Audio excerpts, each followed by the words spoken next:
दोस्तों, स्वागत है आपका हमारे चैनल आर.के. वर्मा में। मुल्ला नसरुद्दीन की नई मजेदार कहानी अकबर बीरबल से भी ज्यादा मजेदार कहानी वीडियो को पूरा जरूर देखें। दोस्तों, मुल्ला नसीरुद्दीन के गांव के लोग भोले थे, छलकपट प्रपंच से दूर खेती करते। खेती के काम के बाद वक्त मिलता तो खुदा की इबादत करते। खुदा के नेक बंदों की सेवा का शऊर उनमें था।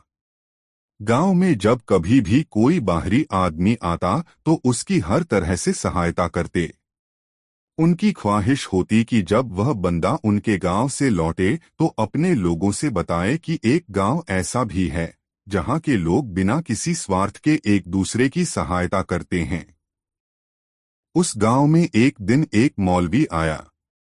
लंबा चमकीला काला चोगा, माथे पर तुर्की टोपी और काली रेशमी सलवार पहने, तेज खुशबू वाला इत्रा लगाए।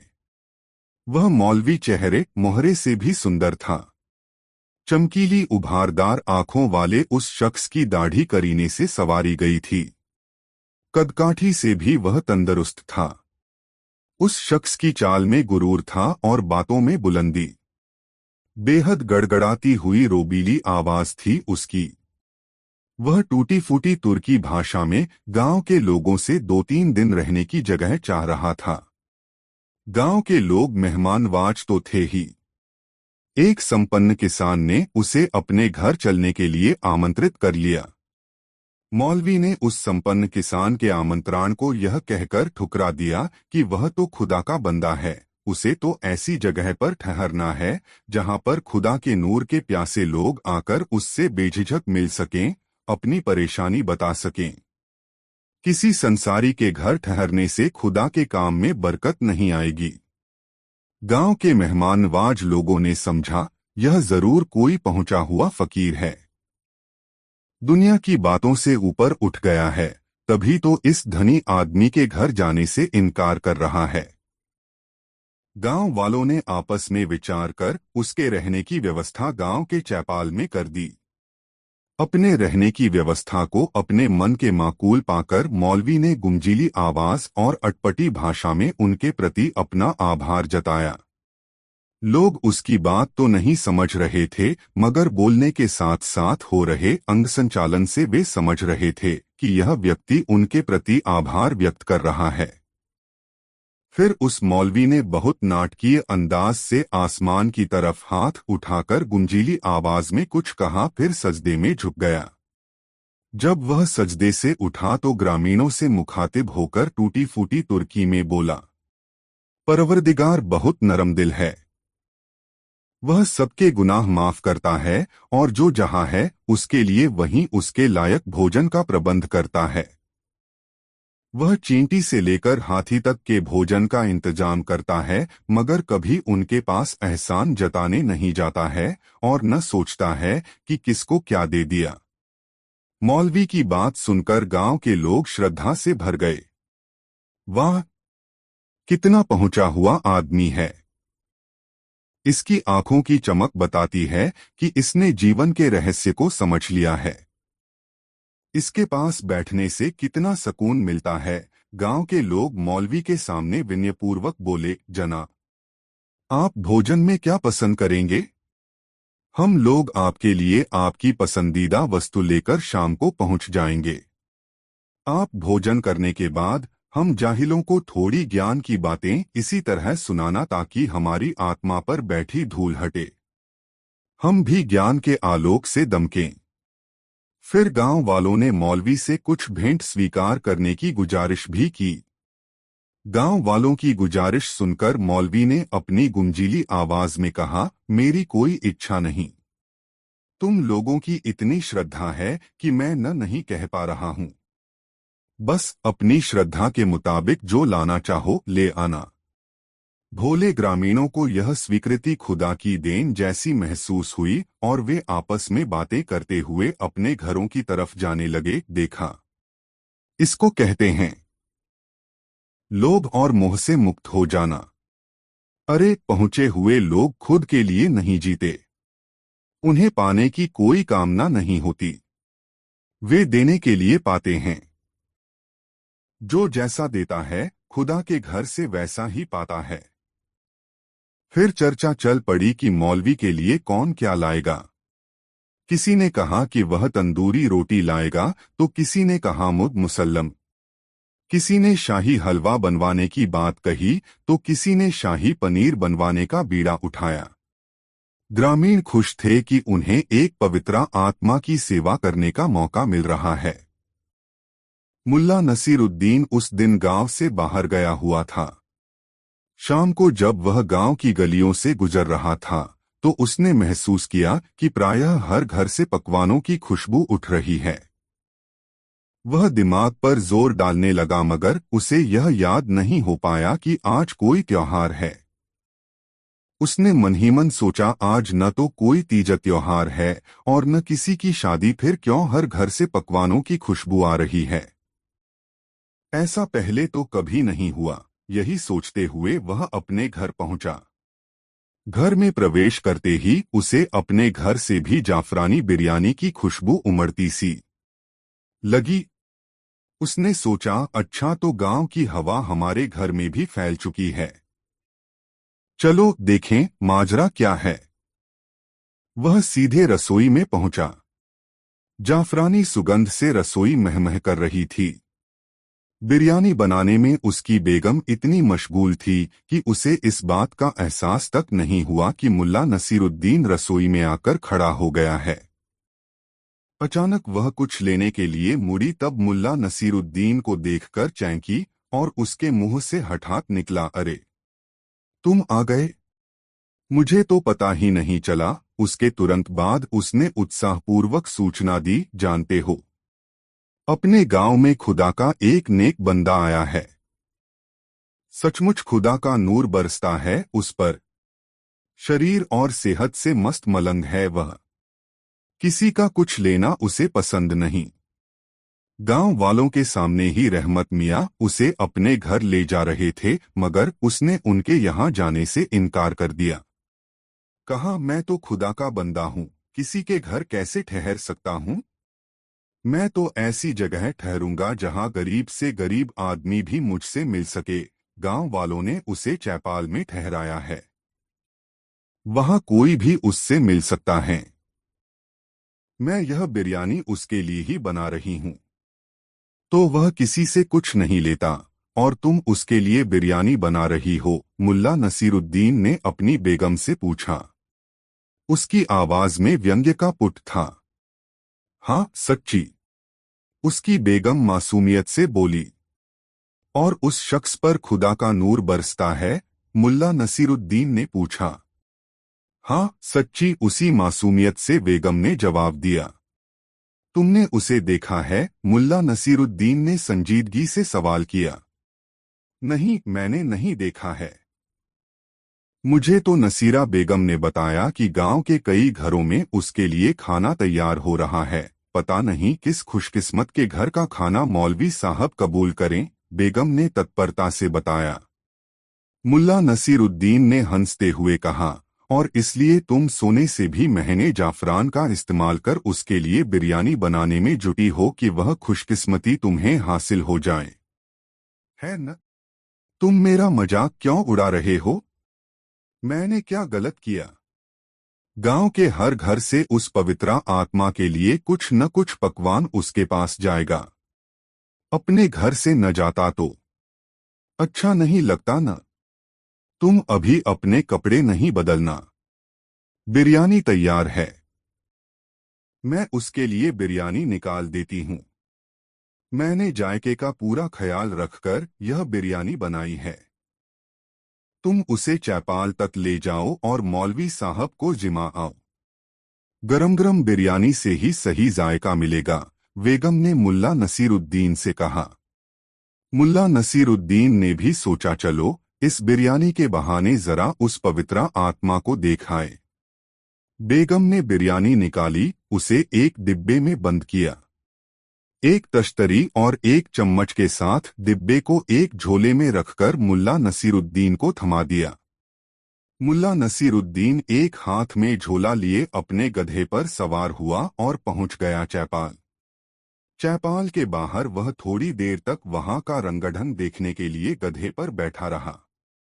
गांव के लोग आते, चैपाल में ठहरे मौलवी को अपने घर से लाया पकवान देते और वह मौलवी न जाने किस भाषा में धारा प्रवाह कुछ बोलने लगता।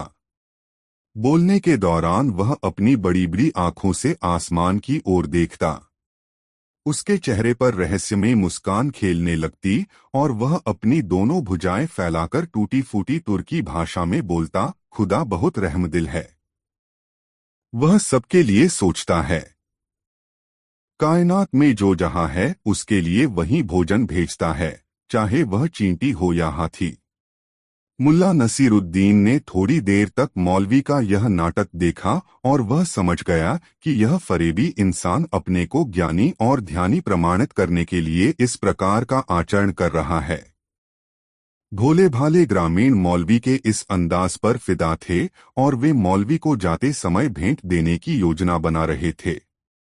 चूंकि मुल्ला नसीरुद्दीन को वे लोग एक समझदार आदमी मानते थे, लोगों ने उसे वहां देखकर घेर लिया और उससे पूछने लगे, मुल्ला साहब हमें बताइए, इस पवित्र आत्मा को हम लोग मिलकर ऐसी कौन सी भेंट दें कि इन्हें यहाँ से जाने के बाद भी हमारी याद बनी रहे। जिस समय ग्रामीण मुल्ला से ये बातें कर रहे थे, ठीक उसी समय किसी ग्रामीण के द्वारा दिया पकवान स्वीकार करते हुए मौलवी ने टूटी फूटी तुर्की में जोर से कहा, तू यहाँ देता है और तेरा दिया वहां जमा होता है। वहां कहते समय मौलवी ने अपनी एक उंगली आसमान की तरफ उठा दी। मौलवी के इसी अंदाज पर मुल्ला नसरुद्दीन को वह नौटंकीबाज और धूर्त लगा था। मुल्ला नसीरुद्दीन ने कहा, जरा मैं भी पवित्र आत्मा से बातें कर लूं, तब आप लोगों को बताऊंगा कि उसे भेंट स्वरूप क्या दिया जाना चाहिए। इतना कहकर मुल्ला नसीरुद्दीन ग्रामीणों के घेरे से निकलकर पवित्र आत्मा के पास पहुंच गया और वहीं एक किनारे बैठ गया, चुपचाप। अब ग्रामीणों ने पवित्र आत्मा से उपदेश देने की विनती की। मौलवी अपनी जगह पर खड़ा होकर थोड़ी देर तक उपदेशात्मक लहजे में बोला और ग्रामीणों की तरफ संतुष्ट दृष्टि से देखा, मगर ग्रामीण केवल उसकी आवाज से सम्मोहित थे और बोलने के अंदाज से समझ रहे थे कि उसने कोई बड़ी बात कही है, कोई शानदार सीख दी है। ग्रामीणों को अपनी ओर अपलक निहारते हुए देखकर मौलवी ने कहा, लगता है आपको मेरी बातें समझ में नहीं आई। फिर उसने टूटी फूटी तुर्की भाषा में ग्रामीणों से कहा, यह खुदा ही है जिसने इस खूबसूरत दुनिया को बनाया, सूरज को रोशन किया, चांद तारे बनाकर आसमान को सजाया। हमें उसकी शान में झुकने की आदत डालने की जरूरत है। आओ हम सब उसकी शान में झुकें कि वह हमें सांस लेने के लिए भरपूर हवा देता है, हमारी प्यास बुझाने के लिए जगह नदियां बहाता है। धरती के ऊपर ही नहीं, धरती के भीतर भी पानी पहुंचाता है। वह आदमी का ही नहीं, कीटों का भी रखवाला है। आओ हम सब उसकी शान में झुक जाएं। इतना कहकर मौलवी ने सजदे की मुद्रा बनाई तो सारे ग्रामीण सजदे में झुक गए। इसके बाद मौलवी चैपाल में चला गया। मुल्ला नसीरुद्दीन को छोड़कर बाकी ग्रामीण मौलवी का प्रशस्ति गान करते हुए लौट गए। मुल्ला नसीरुद्दीन उस मौलवी के पास पहुंच गया। उसे देखकर मौलवी ने सोचा कोई श्रद्धालु आया है, इसलिए उसने अपनी आंखों से आसमान की ओर देखते हुए अपना हाथ आसमान की तरफ उछालते हुए कहा, खुदा बहुत रहमदिल है, तू यहाँ देगा तो वहां पाएगा। मुल्ला नसीरुद्दीन ने मौलवी की तरफ देखते हुए कहा, मैं खुदा का बंदा हूँ पवित्र आत्मा, और तुमसे बड़ा नौटंकीबाज। मुल्ला नसीरुद्दीन ने यह बात तुर्की में कही और इसके बाद फर्टीदार अरबी बोलते हुए मुल्ला नसीरुद्दीन ने न जाने क्या कुछ कहा जिसे वह मौलवी समझ नहीं पाया, मगर मुल्ला ने बोलते समय जो भाव मुद्राएं अपनाई उसे देखकर कोई भी समझ सकता था कि वह कोई पहुंचा हुआ फकीर है। इसके बाद मुल्ला फिर से तुर्की में बोलने लगा, अब आप समझ चुके होंगे कि आपकी तरह मैं भी नहीं समझ में आने वाली भाषा में तकरीरें कर सकता हूं और ऐसी भंगिमाएं बना सकता हूं जिससे लोगों को भ्रम हो जाए कि मैं कोई सिद्ध पुरुष हूं। और ऐसा मैं कई तरह से कर सकता हूँ। इसके बाद मुल्ला नसीरुद्दीन रूसी में फर्टेदार भाषण देने लगा। वह प्रवचन की मदरा में रूसी बोल रहा था और उसकी भंगिमाएं महात्माओं जैसी थीं। हतप्रभ था मौलवी।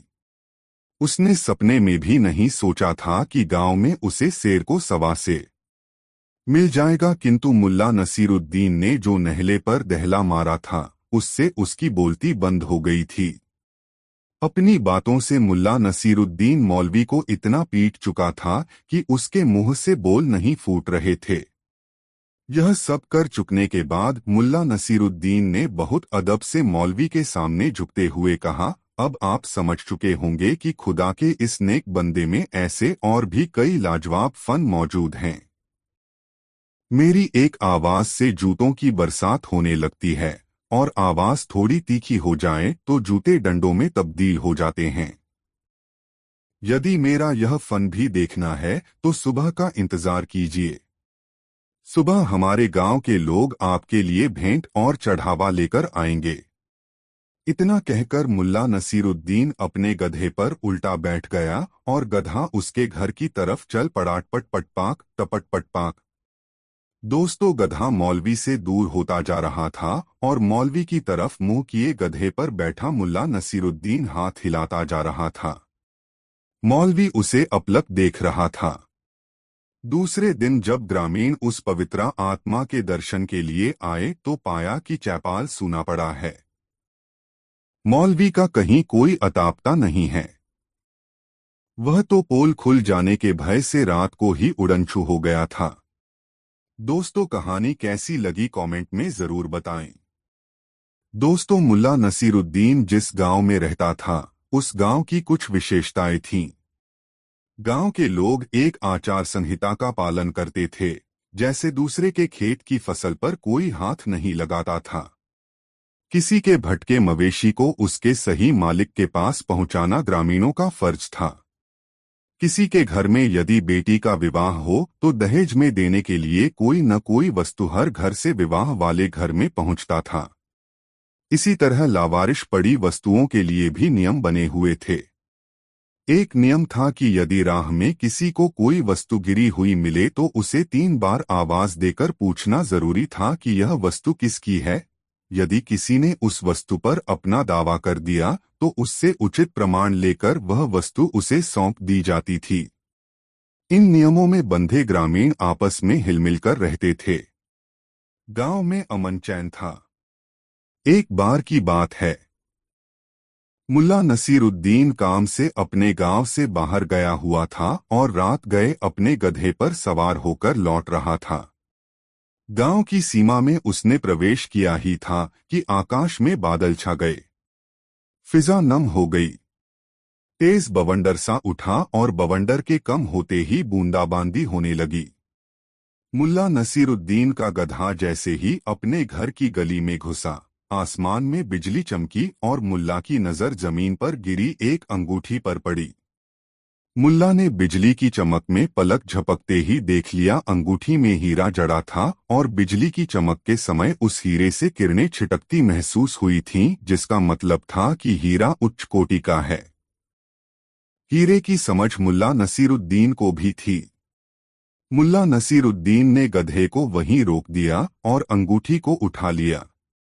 अंगूठी में जड़ा हुआ नग उस समय भी चमक रहा था, लेकिन उस गांव में रहने के कारण मुल्ला नसीरुद्दीन भी उन्हीं नियमों से बंधा हुआ था जिन नियमों का पालन गांव के लोग करते थे। अंगूठी पर मुल्ला नसीरुद्दीन मुग्ध हो गया था और उससे कतई जुदा होना नहीं चाहता था, मगर नियमों की बाध्यता थी कि उसे 3 बार पुकारना था, यह अंगूठी किसकी है। मुल्ला नसीरुद्दीन ने इस नियम का पालन करते हुए धीरे से पूछा, यह अंगूठी किसकी है। बारिश की महीन झड़ी लगी हुई थी, जिससे एक अजीब सा शोर उत्पन्न हो रहा था, इसलिए मुल्ला की आवाज किसी ने नहीं सुनी। मुल्ला ने थोड़ी देर के बाद हाथ में अंगूठी लिए पुकारा, यह अंगूठी किसकी है। जिस समय मुल्ला नसीरुद्दीन आवाज लगा रहा था, ठीक उसी समय जोरों से बिजली कड़की और थोड़ी देर तक कड़कड़ाती रही। मुल्ला की आवाज बिजली की कड़क में दब गई। मुल्ला वहीं बड़ा रहा। मध्य रात्रि बीत चुकी थी और तमाम लोग सोए हुए थे। मुल्ला नसीरुद्दीन नियमों के तहत अंगूठी के लिए 2 बार आवाज लगा चुका था और अब तीसरी बार आवाज लगाने की तैयारी में था। वर्षा तेज हो चुकी थी। मुल्ला नसीरुद्दीन का गधा भीग रहा था। मुल्ला भी पानी से सराबोर हो चुका था। उसने अंगूठी को अपनी उंगली में डालकर देखा। बिल्कुल सही, जैसे उसकी उंगली का माप लेकर ही यह अंगूठी बनाई गई हो। मुल्ला नसीरुद्दीन ने अंगूठी को चूमते हुए कहा, बस एक आवाज और लगा लूं, फिर सदा के लिए तुम मेरी हो जाओगी। बारिश की फुहारों में गति आ गई थी तथा बारिश के साथ साथ हवा चलने के कारण सन्न सन्न का शोर उभर रहा था। मुल्ला नसीरुद्दीन ने तीसरी बार आवाज लगाई, अरे भाइयों सुनो, यह अंगूठी किसकी है? इस बार मुल्ला नसीरुद्दीन की आवाज तेज थी। अरे भाइयों, वह कुछ ज्यादा ही दम लगाकर बोला था। फिर यह अंगूठी किसकी है? बोलते समय उसकी आवाज मध्यम हो गई थी। उसकी आवाज 2-3 पड़ोसियों ने सुनी और वे बैंके, अरे इस तूफानी रात में यह आवाज तो मुल्ला नसीरुद्दीन की है। क्या बात है, कहीं कोई आफत आ गई क्या? ऐसा सोचते हुए वे अपने घरों से निकल आए और कौतूहलपूर्ण स्वर में बारिश में भीगते मुल्ला नसीरुद्दीन से पूछा, क्या बात है नसीर, क्या हुआ? मुल्ला नसीरुद्दीन ने अंगूठी अपनी उंगली में डालते हुए धीरे से कहा, नियम 3 बार पूछने का है। मैंने नियमों का पालन कर लिया है। पड़ोसी उद्विग्न थे, मुल्ला आखिर कुछ बोल क्यों नहीं रहा? आखिर हुआ क्या है? मुल्ला नसीरुद्दीन चलता हुआ उनके पास आया और कहा, देखो यह अंगूठी कितनी खूबसूरत है। लोग नाराज होकर अपने घरों में चले गए, यह कहते हुए अजीब सिरफिरा आदमी है। सोए आदमी को जगाकर अपनी अंगूठी दिखा रहा है। बावला कहीं का। मुल्ला नसीरुद्दीन भी गधे पर बैठ गया और अपने घर की ओर गधे को दौड़ाने लगा। टपट पटपाक, टपट पटपाक। दोस्तों, अपने गांव के बाजार के चबूतरे पर बैठकर मुल्ला नसीरुद्दीन कभी कभी बेपर की भी उड़ाता था। वह चबूतरे पर पालथी मारकर बैठ जाता और अपनी पतली लंबी दाढ़ी सहलाता हुआ अपने आजू बाजू बैठे लोगों के सामने मजेदार किस्से सुनाता। आम तौर पर ये किस्से लोगों के मनोरंजन के लिए वह सुनाता था और इन किस्सों का एक पात्रा वह भी हुआ करता था। एक दिन उसी चबूतरे पर बैठकर मुल्ला नसीरुद्दीन लोगों को एक कपोल कल्पित घटना सुना रहा था। एक बार मैं अपने गधे पर सवार होकर अपनी ससुराल जा रहा था। ससुराल के रास्ते में एक जंगल है। जब मेरा गधा जंगल में घुसा तो मेरे सामने एक शेर आ गया। शेर को देखकर मैंने अपना साहस नहीं खोया। तुरंत धनुष और बाण निकाला, प्रत्यंचा पर बाण रखा और कान तक प्रत्यंचा खींचकर बाण छोड़ दिया। पलक झपकते देखा कि बाण से बिंधा हुआ शेर मेरे गधे के आगे पड़ा हुआ था। लोगों को मुल्ला नसीरुद्दीन की बात पर भरोसा नहीं हुआ। श्रोताओं में से एक ने टोका, मैंने तो कभी आपके पास धनुष बाण नहीं देखा। मुल्ला नसीरुद्दीन ने कहा, जरूरत के समय ही मैं अपना धनुष बाण निकालता हूं, लेकिन मेरा यकीन करो कि मैं अचूक निशानेबाज हूं।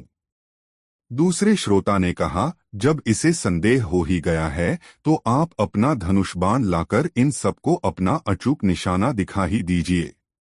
मन ही मन मुल्ला नसीरुद्दीन ने सोचा, बुरे फंसे, मगर उसने अपने चेहरे पर कोई भाव नहीं आने दिया और मजमा लगाकर बैठे लोगों से कहा, अब कौन घर जाए और धनुष बाण लाए? इतनी देर में तो सूरज ढल जाएगा, तब क्या खाक मजा आएगा निशानेबाजी का। मुल्ला नसीरुद्दीन की बात श्रोतावृंद को ठीक लगी। उनमें से एक श्रोता तेजी से उठा, मैं अभी तीरधनुष और लक्ष्य लेकर आता हूं। इतना कहते कहते वह तेजी से दौड़ गया।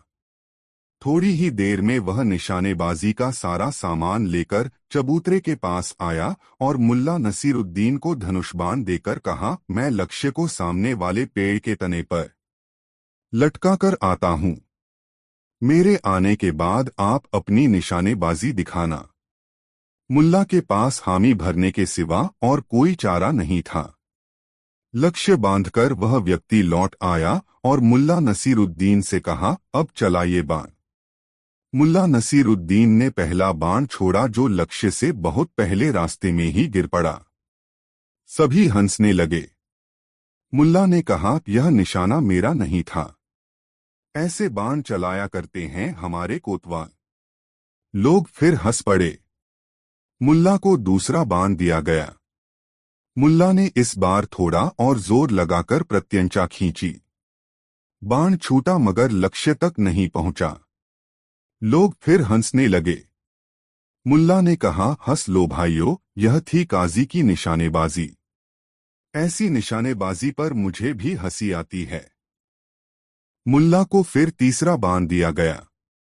मुल्ला ने इस बार प्रत्यंचा पर बाण चढ़ाया ही था कि लोगों ने पूछना शुरू कर दिया, यह निशाना तो मुल्ला नसीरुद्दीन का है न? मगर मुल्ला नसीरुद्दीन ने उनकी बातों का कोई जवाब नहीं दिया और कान तक प्रत्यंचा खींचकर बाण छोड़ा। सन्न करता हुआ बाण लक्ष्य को बेध चुका था। बाण छोड़कर मुल्ला नसीरुद्दीन ने विजेता भाव से सबकी ओर देखा और पूछा, देख लिया न बंदे का निशाना? लोगों ने मान लिया कि मुल्ला नसीरुद्दीन निशानेबाज भी है। दोस्तों, कहानी अच्छी लगी हो तो अपने दोस्तों को जरूर शेयर करें। चार बादशाह से दूरी भली बहुत मजेदार कहानी। मुल्ला नसीरुद्दीन को अपनी दिलचस्प हरकतों से अच्छी ख्याति मिल गई थी। असल में उसकी मशहूरियत की असली वजह उसके काम करने के अटपटे अंदाज के प्रति गहरी रुचि ही थी, वरना मुल्ला नसीरुद्दीन था तो एक अदना इंसान ही। कोई कहता मुल्ला एक नसीरुद्दीन रोशन दिमाग शख्स है तो कोई मानता कि मुल्ला नसीरुद्दीन के काम करने का अंदाज अनोखा है। कुछ लोग मुल्ला नसीरुद्दीन के लंबे बूटेदार चोगे, नोकदार टोपी और नक्काशीदार जूती में उसके मशहूर होने का रहस्य तलाशते और इस तरह किसी न किसी बहाने मुल्ला नसीरुद्दीन चर्चा में रहता। सचमुच इस मशहूरियत में सबसे दिलचस्प बात यह थी कि मुल्ला नसीरुद्दीन को पता ही नहीं था कि वह मशहूर है। वह तो अपने काम में ही मशगूल रहता और मेहनत मजदूरी कर अपना घर चलाता। मुल्ला नसीरुद्दीन को शहर के अमीर उमरा जान गए थे, इसलिए उसके पास काम की कमी नहीं रहती। वह ईमानदारी के साथ अपना काम करता। एक अच्छी बात मुल्ला नसीरुद्दीन में यह थी कि वह अपने खर्च की सीमाएं जानता था और कभी भी अपनी इच्छा पूर्ति के लिए भावनाओं के अतिरेक में आकर कुव्वत से अधिक खर्च नहीं करता था। अपनी इच्छाओं को काबू में रखना मुल्ला नसीरुद्दीन खूब जानता था। कई बार उसकी पत्नी ने उसे उकसाया भी कि शहर के सभी नामचीन लोग तुम्हें जानते हैं, तुम उनसे सहायता लेकर अपना कोई रोजगार शुरू कर लो। इससे तुम्हारे पास भी दौलत हो जाएगी और हम लोग चैन की जिंदगी जी सकेंगे। अपनी पत्नी के ऐसे उकसावे पर मुल्ला नसीरुद्दीन हंस देता और प्यार से उसके बाल सहलाता हुआ कहता, बेगम, जब मुझे कोई नामचीन आदमी चैन में दिख जाएगा तब मैं उसके सामने सहयोग का मुद्दा रखूंगा। अभी तो जितने भी ऐसे लोगों को मैं जानता हूँ जिन्हें दुनिया नामचीन और दौलतमंद कहती है, उन्हें मैंने दिन रात बेचैन ही देखा है। ये ऐसे लोग हैं जो धन के पीछे इस कदर भागते हैं कि इन्हें दीन और दुनिया की फिक्र ही नहीं रहती। ऐसे ही दिन गुजर रहे थे। शहर में जब भी किसी बड़े आदमी के घर कोई जश्न या जलसा होता या महफिल जमती तो वहां से मुल्ला नसीरुद्दीन के लिए बुलावा अवश्य आता। एक दिन मुल्ला नसीरुद्दीन के नाम बादशाह के दरबार से बुलावा आया कि दरबार में दूसरे दिन शास्त्रीय संगीत का एक शानदार कार्यक्रम है, उसमें मुल्ला नसीरुद्दीन अवश्य आए। बादशाह का पैगाम मुल्ला नसीरुद्दीन की बेगम के हाथों में पड़ गया। वह उस आमंत्रण पत्रा को अपनी किस्मत का ताला खोलने वाली चाबी समझ बैठी और मन ही मन सोचने लगी कि जब वह मुल्ला नसीरुद्दीन को यह पैगाम देगी तो कुछ ऐसा जरूर कहेगी कि मुल्ला इस संगीत के कार्यक्रम में अवश्य जाए। उस दिन उसे मुल्ला नसीरुद्दीन पर बहुत प्यार आ रहा था। वह सोच रही थी कि जिस पति को वह अब तक नाकाबिल इंसान समझ रही थी उसकी इतनी कद्र है कि बादशाह भी उसे अपने पास बुलाता है। उसकी जिस सादगी, निश्चलता और कपटहीन प्रवृत्ति के कारण वह उसे निखट्टू समझती रही है, उसे अपने इन्हीं गुणों की बदौलत बादशाह की नज़र में एक उम्दा इंसान बनने में मदद मिली है। जब मुल्ला नसीरुद्दीन लौटा तब उसकी बेगम ने उसे बादशाह का पैगाम दिया और उसे प्रेरित किया कि वह बादशाह के पास अवश्य जाए और संगीत के इस आयोजन का लुत्फ उठाए। दूसरे दिन जब मुल्ला नसीरुद्दीन बादशाह के दरबार में आयोजित सांगीतिक कार्यक्रम में भाग लेने जाने के लिए सज-धज कर तैयार हुआ तब उसकी बेगम ने बहुत प्यार से कहा, संगीत के कार्यक्रम में बादशाह के इर्द गिर्द बैठे लोगों को भी देखना, समझना और यह जानने की कोशिश करना कि ऐसी क्या बातें हैं जिन्हें बादशाह पसंद करते हैं।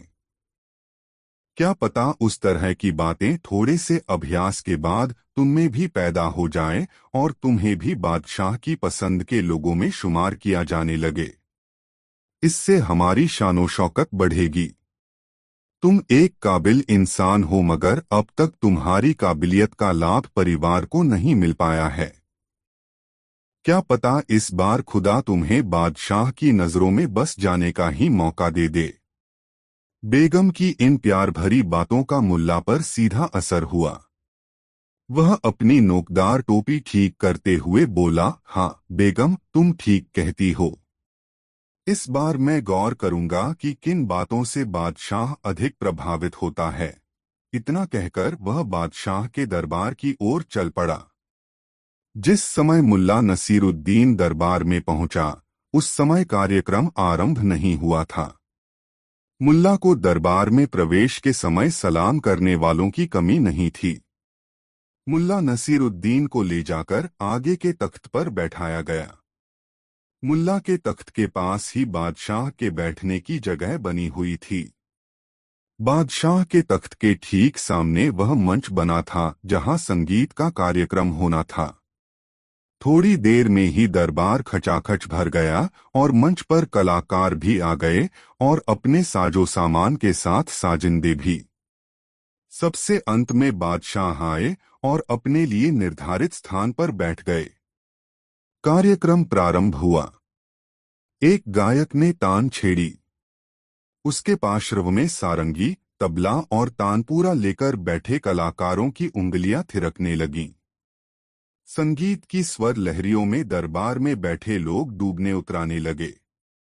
मुल्ला नसीरुद्दीन ने इससे पहले कभी शास्त्रीय संगीत नहीं सुना था, जिसके कारण मंच से आ रही की ध्वनि में उसकी कोई रुचि नहीं थी। उसे तो यही लग रहा था कि गायक एक ही पंक्ति को तोड़ता मरोड़ता हुआ कई भिन्न तरीकों से गा रहा है, आ आ आ करके। मुल्ला की रुचि बादशाह को देखने में अधिक थी। बादशाह आंखें बंद किए झूम रहा था। उसकी गर्दन गायकी के साथ साथ ऊपर नीचे दाएं बाएं झटके ले रही थी। मुल्ला ने समझ लिया कि बादशाह संगीत की लय में डूब गया है और संगीत की मस्ती में ही खोया हुआ है। गायक इस राज्य का मशहूर शास्त्रीय संगीत गायक था और उसकी गायकी बादशाह को मस्त कर चुकी था। देखना था कि महफिल में बादशाह किस तरह के लोगों की बातों से प्रभावित होता है। वह जब से बादशाह पर गौर कर रहा था तब से ही उसे इस बात का इल्म था कि बादशाह की लोगों में कोई रुचि नहीं है। वह आंखें बंद किए गायकी के साथ साथ गर्दन हिला रहा है।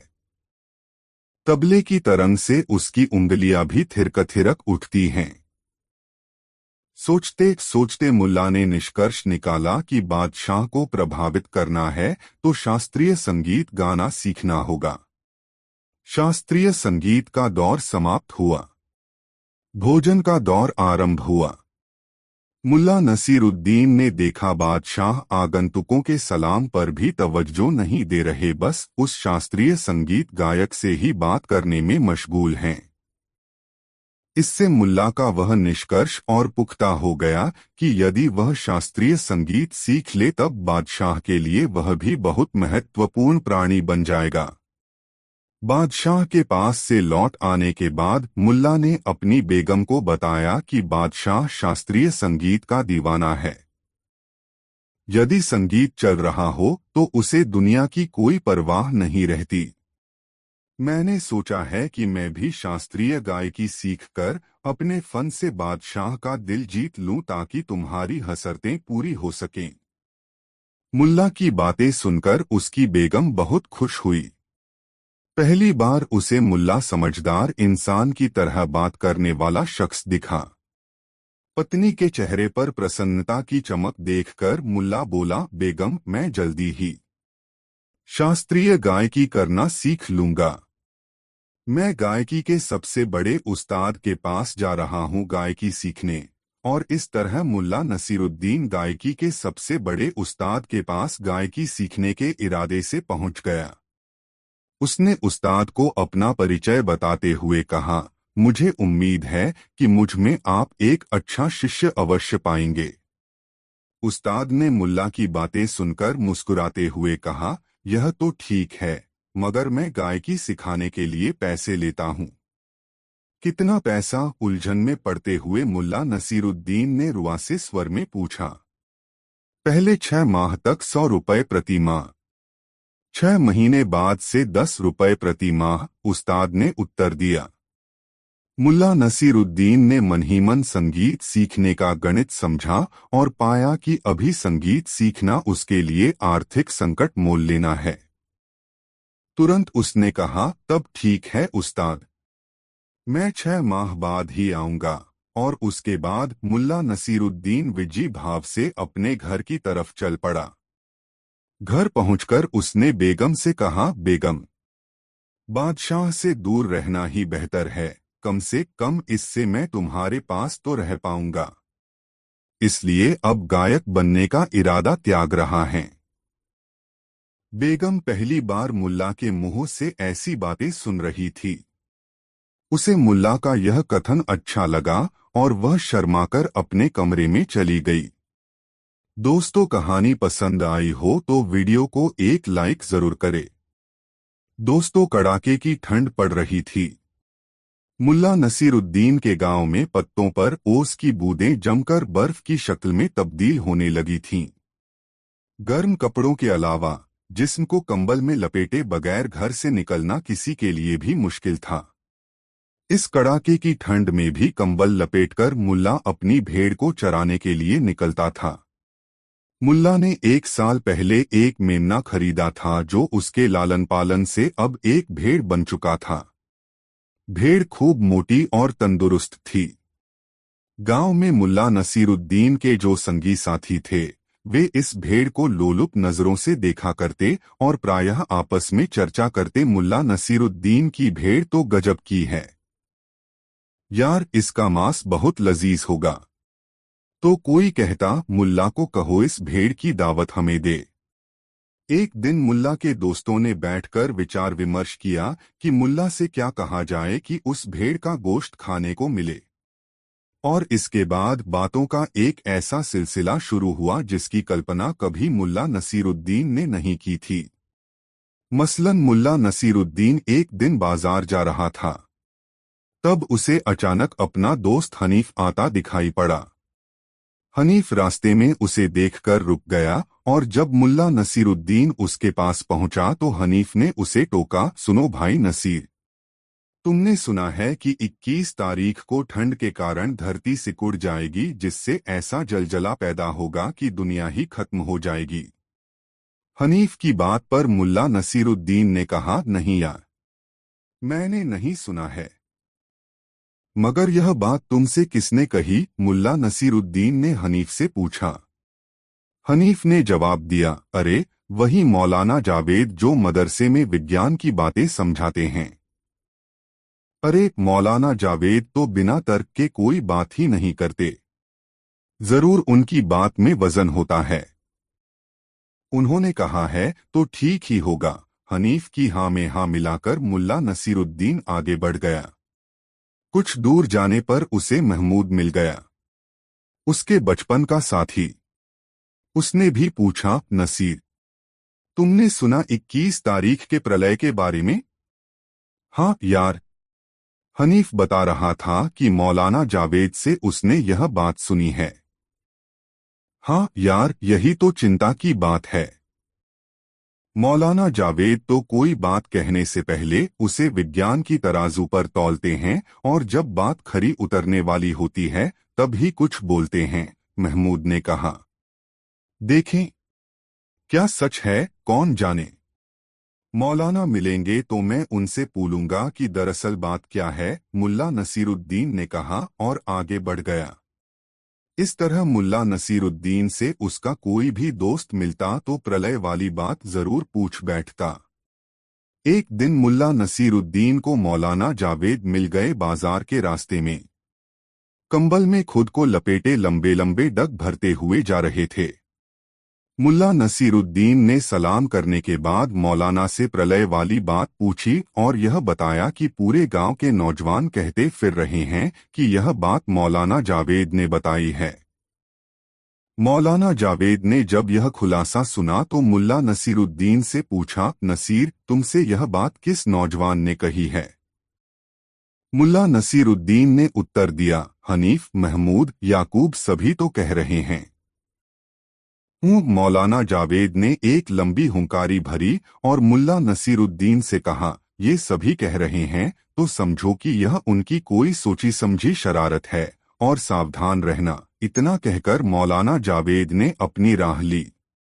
मुल्ला नसीरुद्दीन यह सोचने लगा कि आखिर उसके दोस्त उससे गलत बात क्यों बताते रहे हैं, लेकिन उसके इस सवाल का जवाब हासिल नहीं हुआ।